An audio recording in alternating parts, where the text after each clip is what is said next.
Let me ask you something. Has a single email ever hijacked your entire day? One message, one comment, one opinion, and suddenly your focus is gone.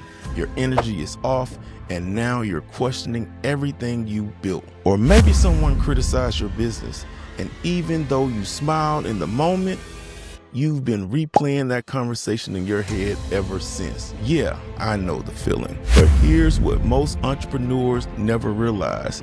The moment you stop taking business personally is the exact moment you start operating at a higher level. More clarity, better decisions, unshakable focus. And today, I'm going to show you how to make that shift. The Mindset Manual with Myron Williams.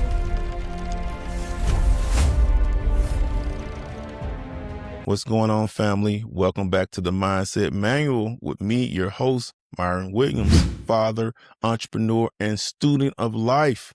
Today, we're going to be discussing how building your business, people will doubt you, people will criticize you, and sometimes people will straight up misunderstand your vision. How do you stay mentally strong when all the noise starts coming your way? That's what this episode is about. We're continuing our breakdown of the 4 agreements by Don Miguel Ruiz, and today we're talking about agreement number 2. Don't take anything personally. Now, this agreement right here, this is emotional armor for entrepreneurs. We're on the road to 20,000, so hit that like and subscribe button for me. Your support is much appreciated. Let me tell you a quick story. Early in my entrepreneurial journey, I had a client cancel a contract we had been working on for weeks. And I remember thinking, man, what did I do wrong? I replayed every conversation, every email, every detail. And the crazy part, weeks later, I found out the real reason. Their company had a budget freeze because their sales numbers dropped that quarter, and nothing to do with me. Nothing. But I spent days stressing over something that was never about me in the first place. And that right there is where most entrepreneurs lose their mental energy. We assume everything is about us. In the 4 agreements, Ruiz explains something powerful. He says, nothing other people do is because of you. At first, that sounds crazy. But once you understand it, it changes how you move in business. Because everybody you deal with is operating inside their own world, their stress, their deadlines, their pressure, their fears.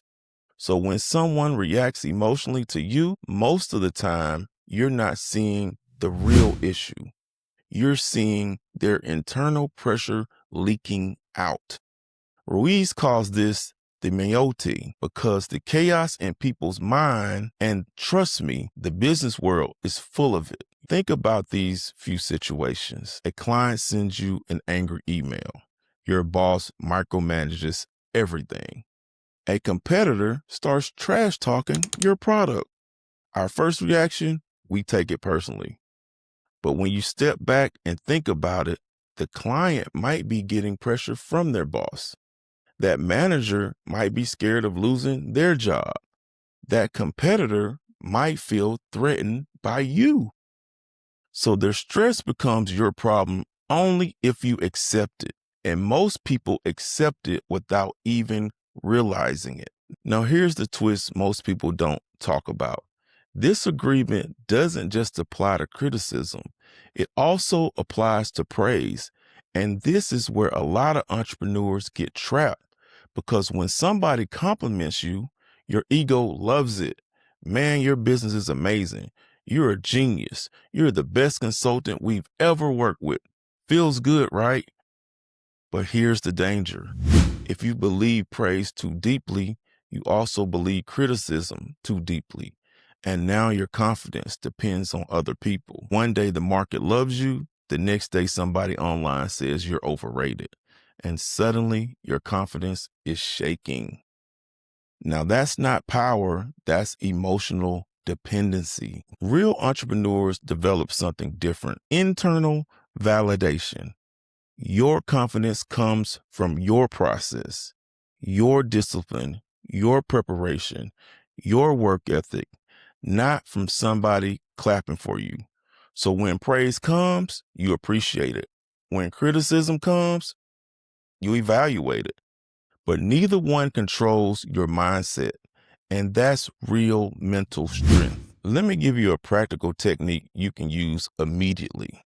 I call it the refused gift. Imagine someone walks up and hands you a bag of trash. If you grab it, now it's your problem. But if you refuse it, the trash stays with them. Emotions work the same way. Someone sends an angry message, someone criticizes your work, someone questions your vision. You have two choices: accept the emotional baggage or refuse it. When you refuse it, you stay calm. You analyze the facts, you solve the problem. That's leadership. So let me leave you with this. When you're building something meaningful, a business, a career, a legacy for your family, people will always have an opinion. Some will support you, some will doubt you, some will criticize you. But here's the shift: none of that is your responsibility. Only your response is.